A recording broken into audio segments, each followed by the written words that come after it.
So the stamp duty holiday has partially ended. What does that mean for you as a property investor and the UK property market? Hi, my name's Mark Lloyd. I'm co-founder of Property Master Academy and been a property investor since 2005.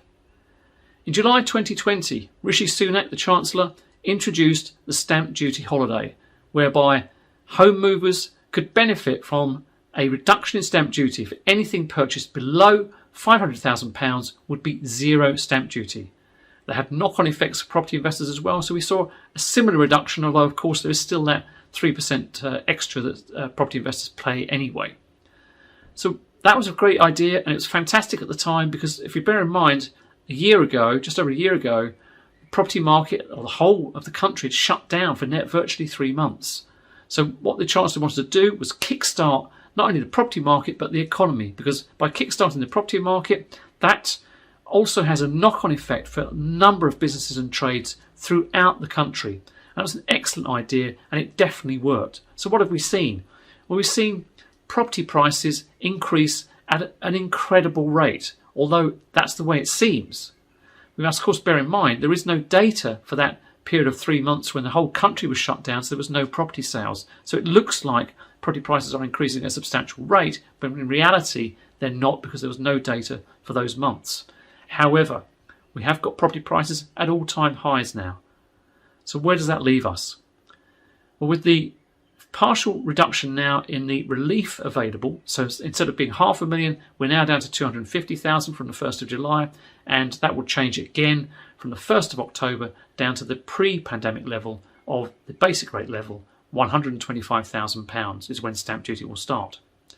So what's the effects is that now going to have over the next few months on the property market? Well, I don't think it's really going to have any much major impact at all. It may slow down some transactions for those people who are actually trying to get their property purchase over the line prior to the 30th of June deadline. But overall, I don't think we'll see much change at all. In fact, I think property prices will still increase over the next few months.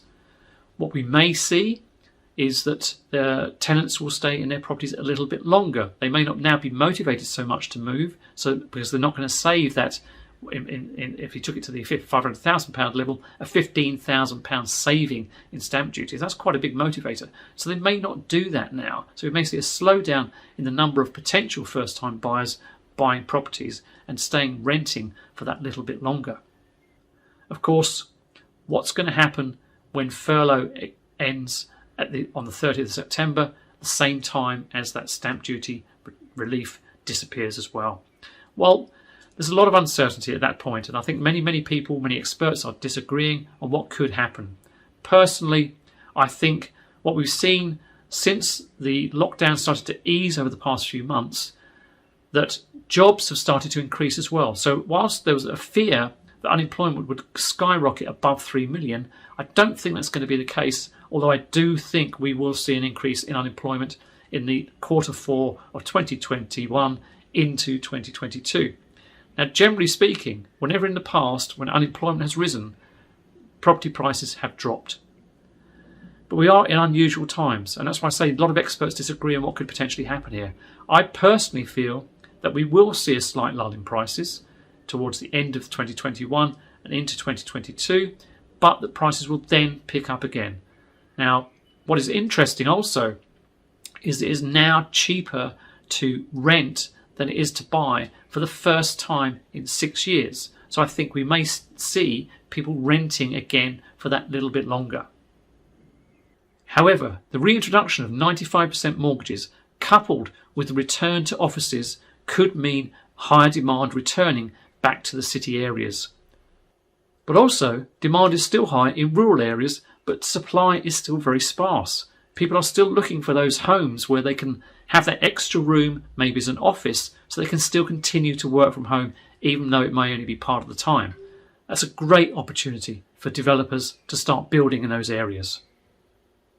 I hope you found this video useful. If you have, please hit the subscribe button and also the notification bell at the top of the screen so you get notified when other videos are introduced. There's also be some videos appearing on your screen right now which will help you in your property journey. Thanks for listening.